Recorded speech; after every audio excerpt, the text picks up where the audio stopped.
안녕하세요. 오늘은 영양제 처방에서 검사편에서 체내 유기산, 그러니까 소변 유기산 검사를 설명드리도록 할 건데요.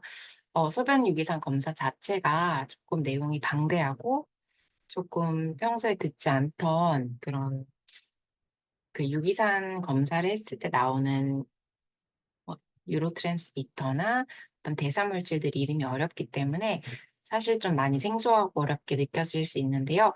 이 기전들을 다 외우거나 다 아셔야 될 건 없고, 네, 그냥 소변 유기산 검사가 이런 메타볼라이트, 이런 대사산물이 중간에 나오게 되면 어떤 그 대사의 길이 가다가 막혀서 거기를 더 이상 통과하지 못해서 그 전 단계의 대사물이 소변으로 나오는 것을 확인한다라는 개념 정도로만 이해하시면 좋을 것 같습니다.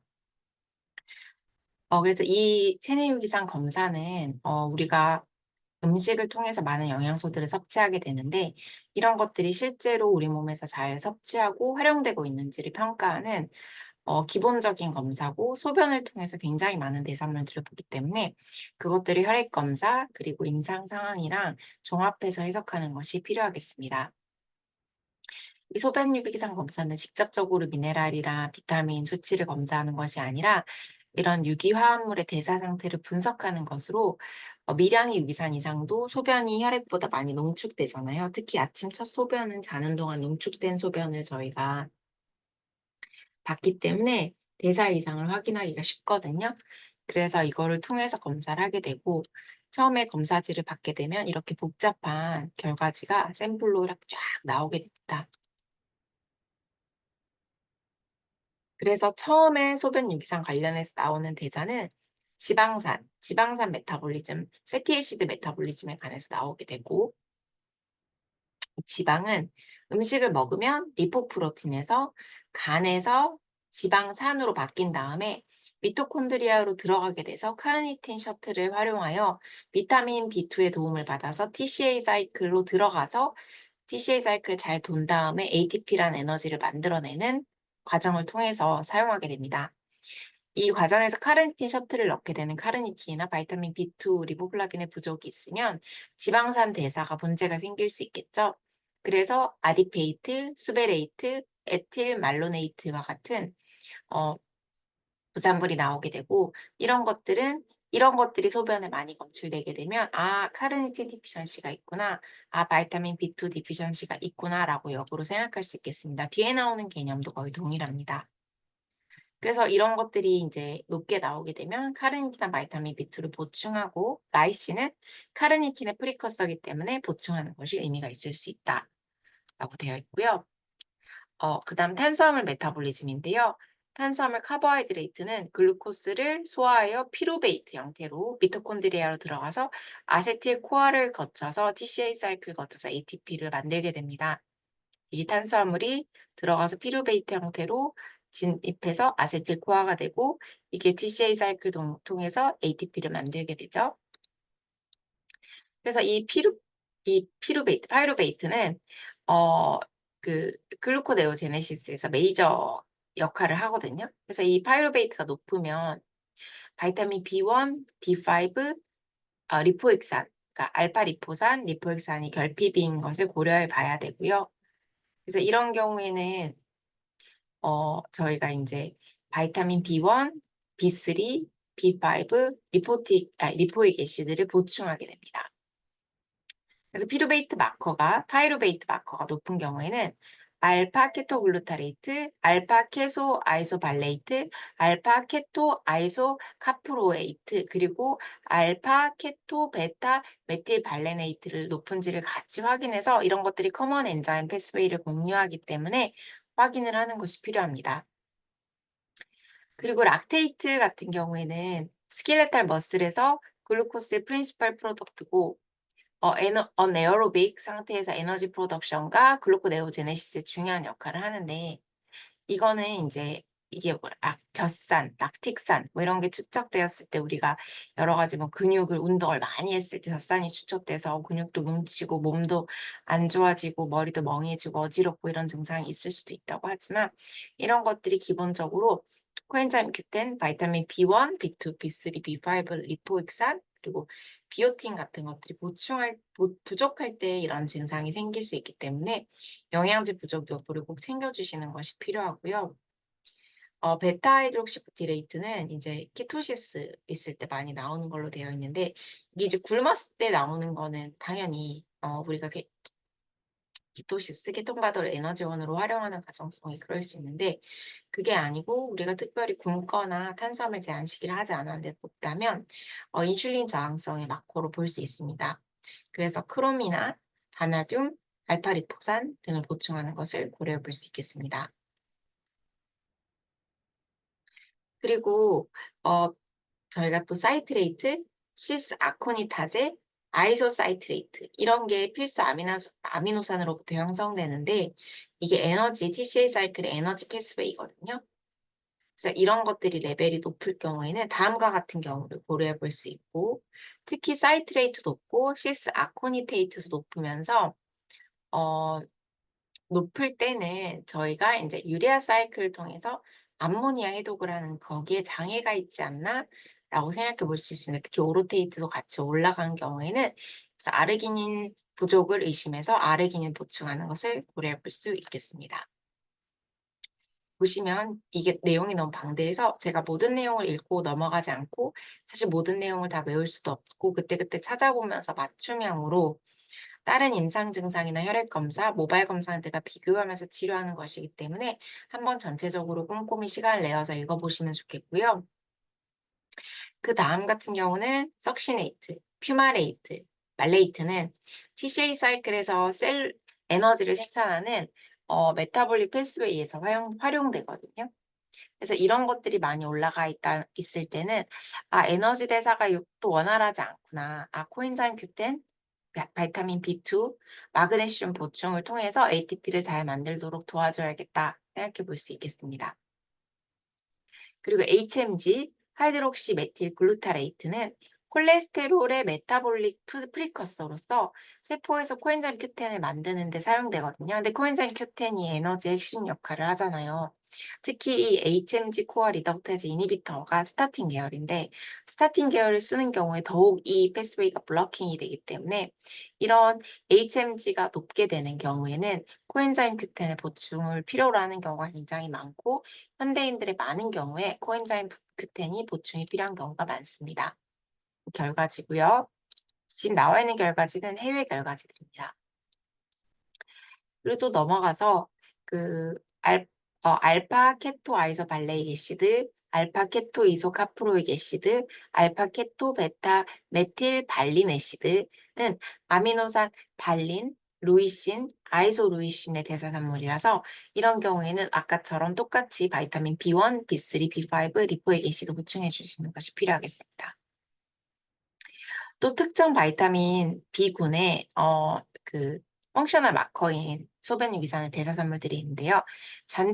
잔튜레네이트 이거는 비타민 B6, 피리독신의 펑셔널 마커라서 이게 높게 나오면 바이타민 B6의 부족을 의미하기 때문에 많은 경우 보충을 해주시는 것이 필요하겠습니다.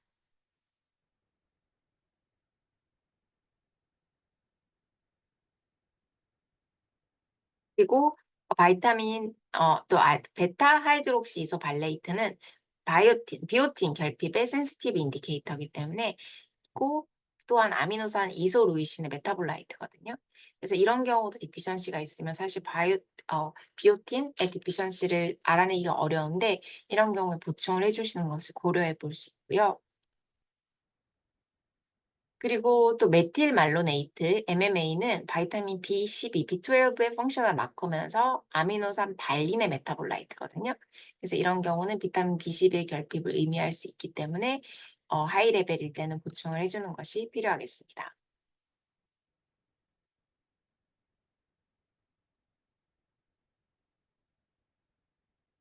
또 포미, 포미미노글루타메이트는 폴릭애시드 결핍의 펑셔널 마커며 아미노산 히스티딘으로 만들어진 목합물이거든요. 이게 높게 나올 때는 또 엽산의 결핍을 의미하기 때문에 보충을 해주는 것이 필요하고요.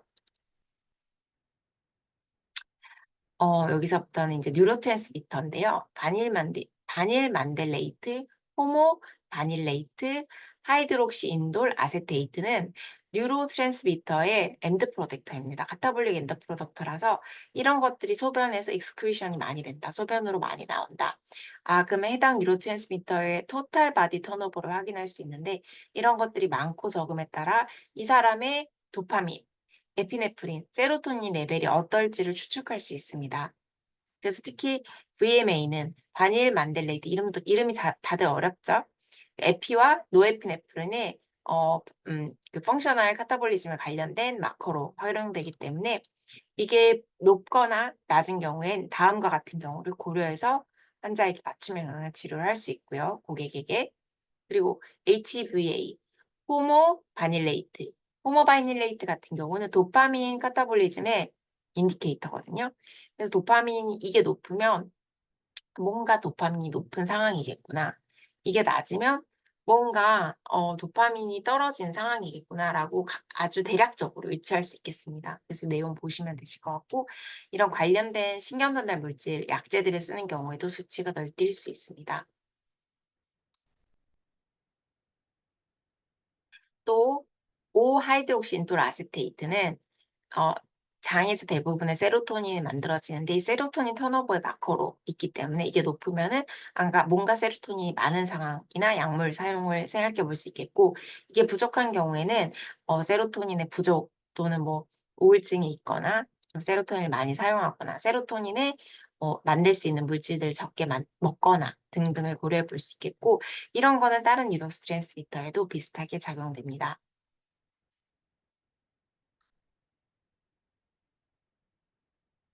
그리고 카이뉴레이트는 트립토판의 이제 서큘레이션의 그 마커로 쓰이고 있거든요. 키놀레이트의 프리커서기도 하고.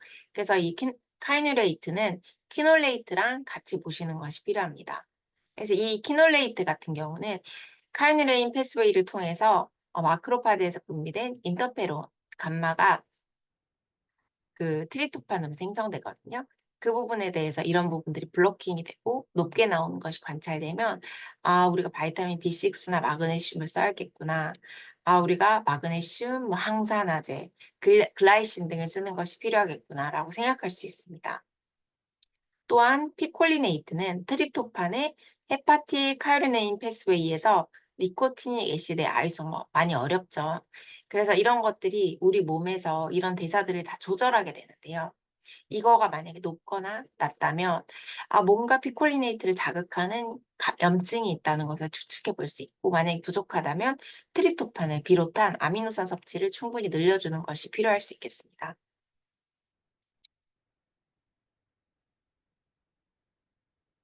네. 또 어려운 뇌인데요. 하이드록시 페닐 락테이트는 아미노산 타이로신의 메타볼라이트거든요. 그래서 이런 것들도 이제 여러 가지 뭐 암이랑도 연관이 될 수도 있고 염증, 항염증, 항산화 다 연관이 될 수 있고 또 하이드록시 2 디국시구아노신은 DNA의 산화적 손상에 대한 마커거든요. 그래서 요런 것들이 이제 문제가 있을 경우에는 이분이 항산화에 좀 문제가 있구나. 그래서 비타민 C나 비타민 E, 알파리포산 그리고 NAC 어 그 우리나라에선 이게 영양제로 되어 있지 않고 그 전문의약품으로 되어 있는데요. 요런 것들을 잘 보충을 해 주는 것이 항산화 목적으로 도움이 될 수 있겠습니다. N아세틸시스테인입니다. NAC는 약자고요. 그리고 또 우리가 이제 간해독이나 어떤 해독에 장애가 있는 것을 소변 유기산으로 볼 수 있는데 이때 저희가 보는 마커들이 여기에 있고 이게 메틸히퓨레이트, 자일렌을 해독하는 거에 대한 스페시픽 그 인디케이터고요. 오로틱 애시드, 오로테이트는 아스팔틱 애시드의 메타볼라이트면서 암모니아 해독 장애 있는지를 확인해 볼 수 있고요. 글루타릭 애시드는 나이신과 트립토판의 메타볼라이트면서 요것도 해독 장애를 페이지 1 디토피케이션이 어떻게 잘 되고 있는지를 체크해 볼 수 있는 마커가 될 수 있고요. 그래서 이런 식으로 해독이 우리 몸에서 어떻게 돌아가고 있는지 볼 수 있는 마커들은 여러 가지가 있습니다. 알파 하이드록시 부티레이트도 똑같이 헤파틱 글루타치온 신테틱. 우리 간에서 글루타치온을 만들어서 항산화 해독 작용에 쓰는데 이런 것들이 이제 문제가 높게 나오는 경우에는 해독 사이클에 장애가 있구나. 해독을 할 수 있도록 뭐 글루타치온이나 글루타치온 정보체인, N아세틸시스테인 등을 보충해 주는 것이 필요하겠습니다. 그리고 또 파이로글루타메이트는 알파 글루타믹 패스웨이 프로덕트로서 그 장에서 스몰 인테스틴에서 우리가 아미노산 잘 먹고 있는지 뭐 글루타치온 생성 관련된 것들을 다 알 수 있거든요. 그래서 이게 만약에 높게 나오는 경우엔 글루타치온이 뭔가 좀 잘 활용되고 있지 못하구나 생각해서 관련된 항산화제나 뭐 카르니틴, 코큐텐 등을 보충해 줄 수 있고, 설페이트도 똑같이 간에서 어 간에서 패스웨이에서 시스테인으로부터 생성되는데, 이것 또한 간에서 페이즈 2 리버 디톡시케이션에 어 그 마커로 작용을 하기 때문에 이런 게 또 문제인 경우에는 똑같이 간해독 프로토콜로 저희가 진행하게 됩니다. 다 아실 필요는 전혀 없으실 것 같고요. 또 이 소변유기산에서 장 상태를 간접적으로 볼 수 있는데요. 볼 수 있는 마커가 벤조에이트, 히퓨레이트, 벤조에이트, 뭐 페닐아세테이트, 페닐프로피오네이트, 하이드록시 벤조에이트, 하이드록시 페닐아세테이트, 인디칸, 그리고 트리카발리레이트, 그리고 디락테이트, 그리고 디하이드록시 페닐프로피오네이트, 그리고 디아라비노톨, 이렇게 굉장히 많은 마커들이 있는데요. 다 아실 필요는 없고, 대부분이 이것들이 장에서 유해균에 의해서 생성되는 경우가 왕왕 있기 때문에 이런 마크들이 올라가 있을 때는 장을 해독하는 것이 필요하겠구나. 유산균을 쓸 수도 있고 일시적으로 노르믹스와 같은 항생제를 쓸 수도 있고, 장의 해독 기능, 유해균을 줄이는 기능이 포함된 특수 유산균이나 여러 가지 영양제들을 써볼 수도 있거든요. 그리고 특히 이 중에서도 디아라비노테 같은 게 높다고 하면 이거는 유해균을 넘어서서 유해진균, 유해곰팡이죠. 캔디다 같은 것이 장에 감염돼 있는 것을 확인할 수 있는 마커로 활용할 수 있고 센시티비티도 높은 편이기 때문에 요런 것들도 같이 활용해 볼 수 있어서 요런 마커들이 소변유기산에서 높게 나온다면 장에 문제가 있겠구나라고 아주 대략적으로 생각해 볼 수 있겠습니다. 그래서 여기까지 제가 소변유기산을 간략하게 설명드렸는데요. 여기 보시면 우리나라에서 60자 회사에서 유기산 결과지가 붙어 있거든요. 그 전체적으로 보셨을 때 이 유기산 대사 균형 검사에서 저희가 지방산 대사, 탄수화물 대사, 에너지 생산 대사가 소변을 통해서 대략 우리 몸에서 어떻게 돌아가고 있는지 확인할 수 있고, 바이타민 B 컴플렉스, 메칠레이션 팩터, 그리고 세포 조절 지표인 뉴로트랜스미터, 신경전달 지표, 그리고 산화송산과 항산화 지표, 그리고 해독, 디톡시케이션 마커들, 그리고 장의 디스바이오시스나 장이 망가졌을 때 일반 세균 관련 지표들, 어, 애시도필러스 락테이트 관련 지표들, 그리고 클로스트리움 관련 지표와 아까 마지막으로 말씀드렸던 디아라비노톨, 캔디다 관련 지표들이 다 마커로 표현되어 있어서 이 간단한 소변 검사 하나를 통해서 전체적으로 우리 몸을 간접적으로 대략적으로 유추할 수 있기 때문에 맞춤형 영양제 처방에 굉장히 많이 사용되는 검사 중에 하나입니다. 근데 사실 다 외우실 필요도 전혀 없고, 이거에 대한 해석이라든지 사용하는 영양제들이 사실은 임상에서는 조금씩 바뀌고 또 여러 가지 재반 상황을 고려해야 되는 게 많기 때문에 대략 이런 검사다라는 느낌으로만 알고 계셔도 좋을 것 같습니다. 이상입니다. 감사합니다.